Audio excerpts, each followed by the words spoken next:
Hi friends, కాంతి వేగం సెకనుకు 3 లక్షల కిలోమీటర్లు. ఇంత వేగాన్ని అందుకోగలిగిన వస్తువు ఏది ఇప్పటిదాకా ఈ లోకంలో లేదు. ఫోటాన్లు అని పిలువబడే చిన్న కణాలతో తయారు చేయబడిన శక్తినే కాంతి అంటారు.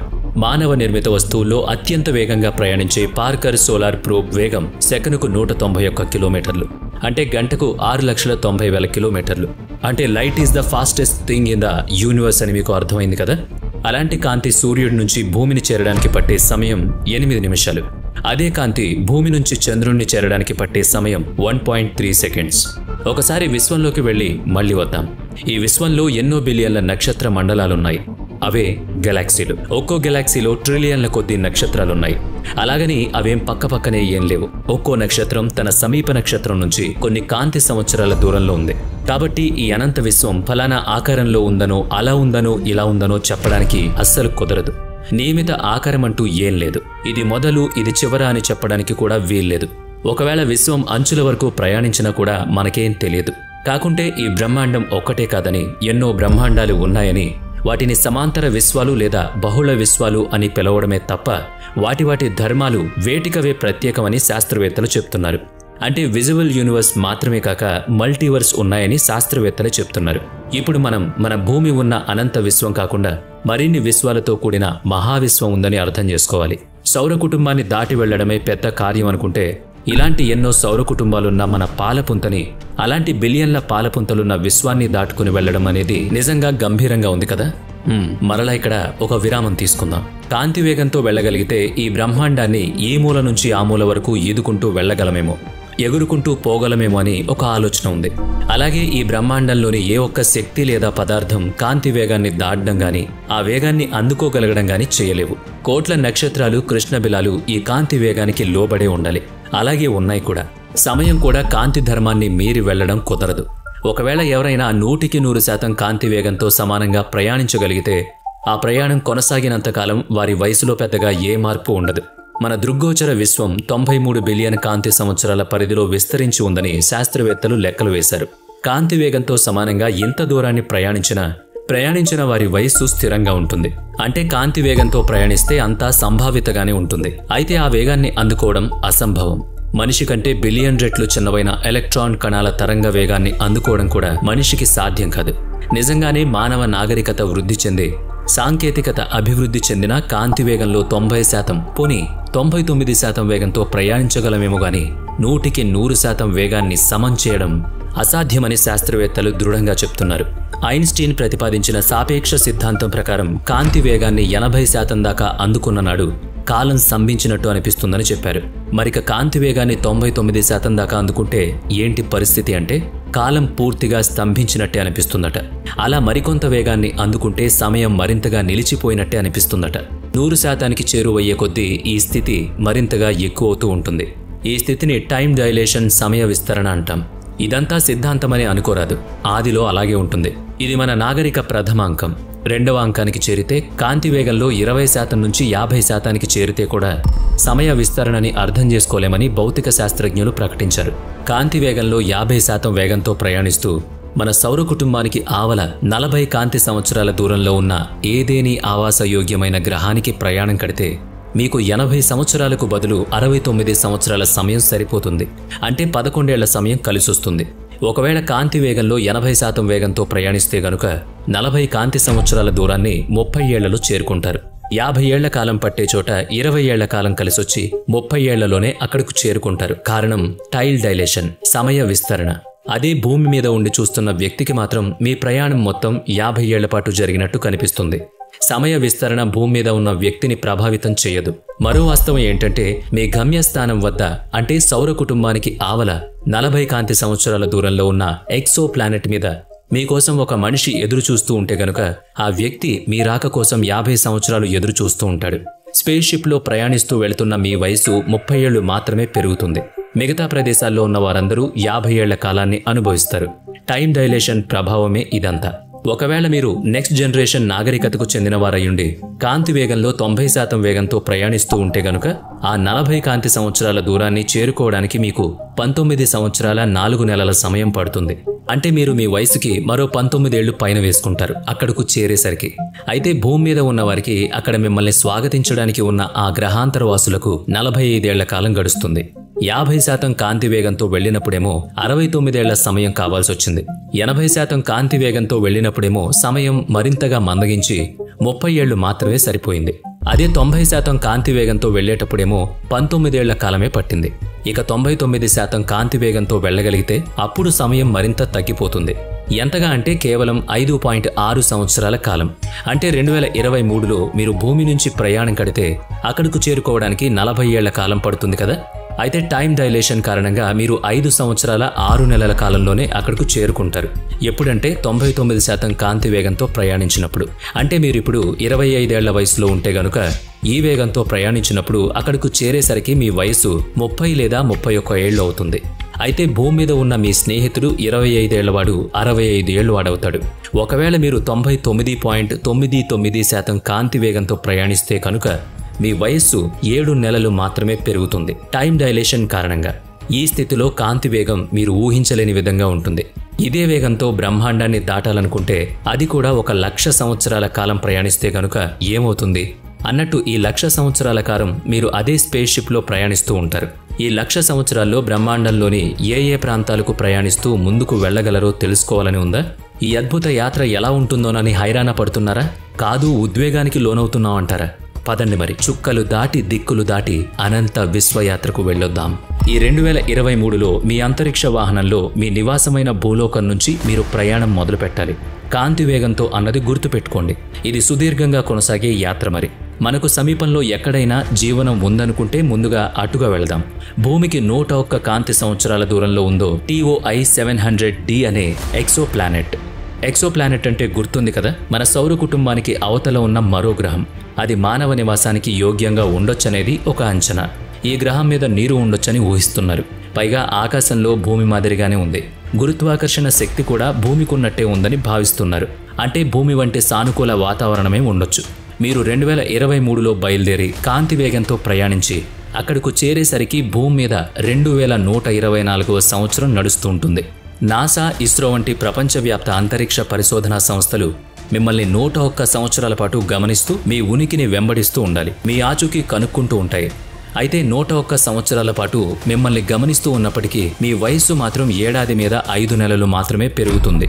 అంటే 2023లో 25 ఏళ్ల వయసులో స్పేస్ వెహికల్లో కాంతి వేగంతో అంటే 99.99% వేగంతో ప్రయాణించి TOI 700D ఎక్సో ప్లానెట్ పై దిగే నాటికి మీ వయస్సు 26 సంవత్సరాల 5 నెలలుంటుంది. భూమి మీద ఉన్నవారు 101 సంవత్సరాలు ముగించుకుని ఉంటారు. ఇక అక్కడ బోలెడు సమయం పరిశోధన చేయడానికి దక్కుతుంది. తిరిగి బయలుదేరి మీరు భూమికొచ్చేసరికి మీరు మొత్తం 3 సంవత్సరాలు మాత్రమే అంతరిక్షంలో ప్రయాణించి ఉంటారు. కానీ భూమి మీద 202 సంవత్సరాలు గడుస్తుంది. ఇదంతా సమయ విస్తరణ మహత్తు. ఇదేం సైన్స్ ఫిక్షన్ సినిమా కాదు, హాలీవుడ్ మూవీ అసలే కాదు. సైన్స్ చెప్పే గమ్మత్తైన విశ్వ దిగ్విషయాలు. ఇది ఫిక్షన్ కాదు, ఫినామినా అసలే కాదు. సైన్స్ విద్యార్థులకు అర్థమయ్యే ఉంటుంది కదా. అయితే ఇదే గొప్ప విషయం కాదు, విశ్వ రహస్యాలు ఇంకెన్నో ఉన్నాయి. ఇప్పుడు మన ప్రయాణం ఓరియల్ నెబ్యులా వైపు. పదండి మరి. నక్షత్ర వీధుల్లో దట్టమైన వాయుధూళి మేఘాలతో కూడిన ప్రాంతం నెబ్యులా. నక్షత్రాల పుట్టుక జరిగేది నెబ్యులాలోనే. ఇంతకీ ఓరియన్ నెబ్యులా వద్దకే ఎందుకంటే ఇది చాలా కాంతివంతంగా ఉండి భూమి మీద నుంచి కూడా కనిపిస్తుంది. మామూలు కళ్ళతో చూడొచ్చు. ఖగోళ శాస్త్రాధ్యయనంలో ముందుగా చెప్పేది దీని గురించే. మీరిప్పుడు మీ అంతరిక్ష వాహనంలో ప్రయాణం కట్టండి అక్కడికే. ఇంతకీ అదెంత దూరమో చెప్పలేదు కదూ. మన భూమి నుంచి 1344 కాంతి సంవత్సరాల దూరంలో ఉంది ఓరియన్ నెబ్యులా. ఇక్కడకు చేరుకునేసరికి భూమి మీద 3367వ సంవత్సరం గడుస్తూ ఉంటుంది. టైం డైలేషన్ కారణంగా మీ వయసు 19 ఏళ్లు మాత్రమే పెరుగుతుంది. అంటే భూమి మీద 25 ఏళ్ల వయసులో బయలుదేరిన మీరు అక్కడకు చేరుకునేసరికి 44 ఏళ్ల వయసు వారవుతారు. భూమి మీద 1344 సంవత్సరాలు గడిచిపోతూ ఉంటాయి. ఓరియన్ నెబ్యులాను దాటుకుని గెలాక్సీ కేంద్రం వైపు ప్రయాణిస్తే లేదా అక్కడ సగిటేరియస్ ఏ స్టార్ బ్లాక్ హోల్ని దాటి చుట్టూ తిరుగుతున్న నక్షత్రాలను అధ్యయనం చేయడానికి ప్రయాణిస్తే అందుకోసం కాంతి వేగంలో 99.99% వేగంతో వస్తుంటే 26,000 కాంతి సంవత్సరాల దూరంలో ఉన్న ఈ ప్రదేశానికి చేరుకునేసరికి టైం డైలేషన్ కారణంగా అంతరిక్ష వాహనంలో ప్రయాణిస్తున్న మీ వయస్సు 368 సంవత్సరాలు పెరుగుతుంది. భూమి మీద 26,000 సంవత్సరాలు గడిచిపోయి 28,023వ సంవత్సరం గడుస్తూ ఉంటుంది. అంటే ఇక్కడ కొత్త యుగం ప్రారంభమై ఉంటుంది. నాగరికతలు మారిపోయి ఉంటాయి. వారితో పోలిస్తే మీ సాంకేతికత ఎంతో వెనుకబడి ఉంటుంది.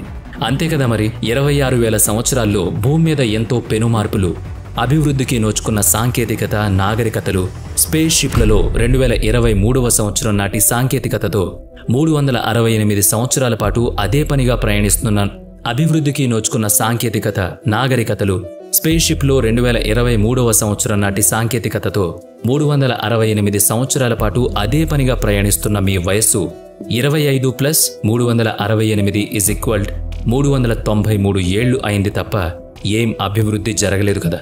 సమయ విస్తరణ అనేది ఎంత ప్రభావితమైందో అర్థం చేసుకోవడానికే ఇంత సుదీర్ఘ వివరణ ఇవ్వాల్సొచ్చింది. కాంతి వేగంతో సమానంగా ప్రయాణించడం అంటే సాధారణ విషయం కాదు. సగిటేరియస్ ఏ నక్షత్రం తర్వాత టారాంటులా నెబ్యులా వైపు వెళదాం. మన మిల్కీవే గెలాక్సీకి దగ్గరలో మనకు 1,61,000 కాంతి సంవత్సరాల దూరంలో ఉన్న పెద్ద మెగలానిక్ క్లౌడ్ గెలాక్సీలో టారాంటులా నెబ్యులా ఒక భాగం.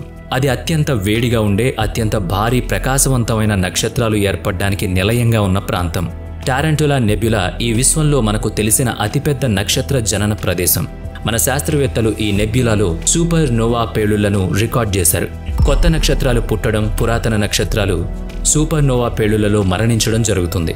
ఈ నెబ్యులా చాలా ప్రకాశవంతంగా ఉండడం మూలాన భూమి నుంచి టెలిస్కోప్ ద్వారా కూడా చూడగలం. ఇలాంటి చోటుకు కాంతి వేగంతో సమానంగా అంటే 99.99% వేగంతో ప్రయాణిస్తున్న మీరు 1,61,000 కాంతి సంవత్సరాల దూరంలోనున్న ఈ ప్రాంతానికి చేరేసరికి మీ వయస్సు టైం డైలేషన్ కారణంగా 2,265 సంవత్సరాలు మాత్రమే పెరుగుతుంది. అదే భూమి మీద ఉన్నవారి వయస్సు 1,61,000 సంవత్సరాలు పెరుగుతుంది. టారాంటులా నెబ్యులా తర్వాత ఆండ్రోమెడా గెలాక్సీ వైపు వెళ్దాం. ఇది భూమికి 25 లక్షల కాంతి సంవత్సరాల దూరంలో ఉంది.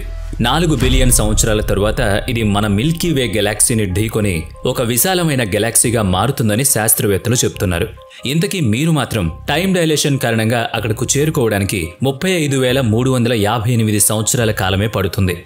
అయితే మిల్కీవే గెలాక్సీలోనూ ఆండ్రోమెడా గెలాక్సీలోనూ 25 లక్షల సంవత్సరాలు గడిచుంటాయి. మీరిప్పుడు ఆండ్రోమెడాను చూసిన పరిస్థితులు మీరక్కడకు చేరేసరికి బొత్తిగా ఉండవు. ఆ గెలాక్సీని ఏదేని ఆవాస గ్రహాన్ని మీరు ఇక్కడి నుంచి పరిశీలించి ఆహా అనుకుని బయలుదేరి ఉంటారనుకుందాం. మీరక్కడికి వెళ్లేసరికి అక్కడి నాగరికతలు మీరూహించిన విధంగా మారిపోయి ఉంటాయి. లేదా ఆ గ్రహమే నాశనమై ఉండొచ్చు కూడా. ఏమిటి అంతుచిక్కని అంతరిక్షం అనిపిస్తోంది కదా. అదే సమయంలో ఈ ఉత్సాహానికి, అంతరిక్షం పట్ల మీకున్న జిజ్ఞాసకి ఇదంతా ఒక ఆసక్తికర సమాచారం. మీకిది విజ్ఞానపు విందు కూడా. వాస్తవంగా మిల్కీవే గెలాక్సీ, ఆండ్రోమెడా గెలాక్సీలు విశాల స్థానిక సమూహ గెలాక్సీలలో భాగస్థులు మాత్రమే. ఇవి మొత్తం 54 గెలాక్సీల సమూహమని శాస్త్రవేత్తలు చెప్తున్నారు. ఇవి 1,00,00,000 కాంతి సంవత్సరాల పరిధిలో విస్తరించి ఉన్నట్టు చెప్తున్నారు. ఈ సమూహంలో అతిపెద్ద గెలాక్సీ ఆండ్రోమెడా. 2వ స్థానం మిల్కీవే గెలాక్సీది. 3వ స్థానంలో భూమికి 27 లక్షల కాంతి సంవత్సరాల దూరంలో ఉన్నది ట్రయాంగులం గెలాక్సీ. ఇది 61,000 కాంతి సంవత్సరాల విస్తీర్ణంలో ఉంది. ఇక్కడకు చేరేసరికి టైం డైలేషన్ కారణంగా మీకు 38,000 సంవత్సరాల కాలం పడుతుంది. అంటే స్థానిక సమూహంలో ఉన్న మొదటి 3 గెలాక్సీలను అంటే మీ 38,025 సంవత్సరాల వయసులో సందర్శిస్తారు. అది కూడా టైం డైలేషన్ పుణ్యమాని. అయితే మీరింకా మన విశ్వంలోనే ఉన్నారు. లోకల్ గ్రూప్ గెలాక్సీల వద్దనే ఉన్నారు. అది గుర్తుంచుకోండి. మరి చిట్ట చివరి గెలాక్సీకి వెళదాం పదండి. శాస్త్రవేత్తల నిర్ధారణ ప్రకారం మన మిల్కీవే గెలాక్సీ ఉన్న స్థానిక సమూహంలో చివరి గెలాక్సీ భూమి నుంచి 58 లక్షల కాంతి సంవత్సరాల దూరంలో ఉంది. ఇంతకీ దీని పేరు IC5152 Galaxy. James Webb telescope మనకు చూపించిన ఈ గెలాక్సీలోని ప్రతి నక్షత్రాన్ని చూడగలిగాం. ఇంతకీ మీ ప్రయాణ సంగతి చెప్పాలి కదా. టైం డైలేషన్ కారణంగా మీరిక్కడికి చేరుకోవడానికి 82,000 సంవత్సరాలు సరిపోతాయి. శాస్త్రవేత్తలు ఏం చెప్తున్నారంటే మీ వేగాన్ని కాంతి వేగంతో సమానం చేస్తూ చేయడానికి ప్రయత్నిస్తూ 99.99% బదులుగా ఆ వేగాన్ని 99.9999% వరకు తేగలిగితే మీరు 8,000 సంవత్సరాల కాల వ్యవధిలోనే IC5152 గెలాక్సీని చేరుకోవచ్చు. అంటే మీ వయస్సుకి 8,025 సంవత్సరాలు. ఇది కూడా టైం డైలేషన్ కారణంగాని మాత్రం రాసుకోవాలి, మర్చిపోవద్దు. కాంతి వేగాన్ని దగ్గరే కొద్దీ సమయ విస్తరణ ప్రభావం కారణంగా కాలం మందగిస్తూ ఉంటుంది. అంటే మీకు ఒక రోజు గడిచిందంటే భూమి మీద 1000 ఏళ్ల కంటే ఎక్కువే గడిచి ఉంటుంది. ఎప్పుడు అంటే కాంతి వేగానికి మీరు దగ్గరగా వెళుతూ ఉన్నప్పుడు. టైం డైలేషన్లో ఉన్న మీ వయస్సు 1 నుంచి 25 ఏళ్లు పెరిగిందని అనుకుంటే భూమి మీద ఉన్న మీ స్నేహితుడి వయస్సు 1000 ఏళ్లు పెరుగుతుంది. అంతరిక్ష భౌగోళ శాస్త్రంలో ఈ టైం డైలేషన్ ధర్మం మన శాస్త్రవేత్తలని చాలా విస్మయానికి గురి చేస్తోంది. సరే, మీరు IC 5152 గెలాక్సీని చేరుకున్నారు. అయితే స్థానిక సమూహ నక్షత్ర మండలాల గ్రావిటేషనల్ ఫోర్స్ ఇంకా చాలా దూరం వరకు పనిచేస్తుంది. ఆ గురుత్వాకర్షణ బలాన్ని అధిగమించాలంటే లోకల్ గ్రూప్ గెలాక్సీల నుంచి వెలుపలికి వెళ్లాలంటే ఇదే 99.99% కాంతి వేగంతో వెళ్తుంటే 1,00,000 సంవత్సరాల కాలం లోపల కూడా దాటిపోవడం జరుగును. టైం డైలేషన్ ద్వారా మీరు 1,00,000 సంవత్సరాల్లో కేవలం 71 లక్షల కాంతి సంవత్సరాల విస్తీర్ణాన్ని మాత్రమే చేరుకోగలుగుతారు. మన విజిబుల్ యూనివర్స్ 93 బిలియన్ కాంతి సంవత్సరాల పరిధిలో విస్తరించి ఉంది. అంటే 99.99% కాంతి వేగంతో లోకల్ గ్రూప్ గెలాక్సీలను దాటడానికే 1,41,000 కాంతి సంవత్సరాల సమయం పడుతుంది. టైం డైలేషన్ తాలూకు అసలు సిసలు ప్రభావం 100% కాంతి వేగంతో ప్రయాణించినప్పుడు తెలుస్తుంది. ఆ 100%ని చేరుకునే కొద్దీ మీ సమయం ముగుస్తుంది, నెమ్మదిస్తూ ఉంటుంది. ఇప్పటిదాకా టైం డైలేషన్ని కాంతి వేగంతో పరిశీలిస్తున్నాం. అయితే టైం డైలేషన్ని సువిశాలమైన కృష్ణబిలాల వద్ద కూడా గమనించొచ్చు. అక్కడ కాలం మందగించడం కాదు, నిలిచిపోతుందని కూడా శాస్త్రవేత్తలు చెప్తున్నారు. ఇదొక ఫినామినా. అది అర్థం కావాలంటే మీరు మరింతగా కృషి చేయాలి. సరేగాని నాసా పంపించిన పార్కర్ సోలార్ ప్రోబ్ ప్రయాణిస్తున్న వేగంతో ఈ మన యూనివర్స్ని దాటడానికి ఏమాత్రం సమయం కావాలంటారో చెప్పండి. ప్రస్తుతానికి అదేగా మనిషి తయారు చేసిన అత్యంత వేగవంతమైన వాహకం. మరి ఒకవేళ నాసా గాని మరెవరైనా కానీ కాంతి వేగంతో ప్రయాణించేలా ప్రణాళికలు వేస్తున్నారా? ఈ బ్రహ్మాండాన్ని పరిశీలించగలిగే పరికరాన్ని కానీ అంతరిక్ష వాహనాన్ని కానీ తయారు చేయాలనుకుంటున్నారా? మన ఇస్రో ఈ దిశగా ప్రయత్నాలు చేస్తే ఎలా ఉంటుంది? నాసా వాళ్లకు ఉన్నంత బడ్జెట్ మన ఇస్రోకి కూడా ఉంటే అది చేసే అద్భుతాలు ఏంటో తలుచుకుంటేనే రోమాలు నెక్కబొడుచుకుంటున్నాయి. మరి ఈ వీడియో చూసినంతసేపు మీకేమనిపించిందో, మీకు తెలిసిన సంగతులేంటో మాకు తప్పక తెలియజేయండి. మేం మీ వద్దకు రాలేం కనుక, మీరెక్కడో అంతరిక్షాలు దాటిపోయారు కనుక మీ వద్దకు మేము రాలేం కనుక మీరే భూమికి తిరిగొచ్చి చెప్పాలి. మరప్పటిదాకా మేము ఉంటామో లేదో కదా. ఈ వీడియో కనుక మీకు నచ్చినట్లయితే లైక్ చేయండి, షేర్ చేయండి. అలాగే ఇప్పటి వరకు మన ఛానల్ని సబ్స్క్రైబ్ చేసుకున్నట్లయితే ఇప్పుడే సబ్స్క్రైబ్ చేసుకుని బెల్ ఐకాన్ మీద క్లిక్ చేయండి. నెక్స్ట్ వీడియోలో మళ్ళీ కలుద్దాం. Thanks for watching.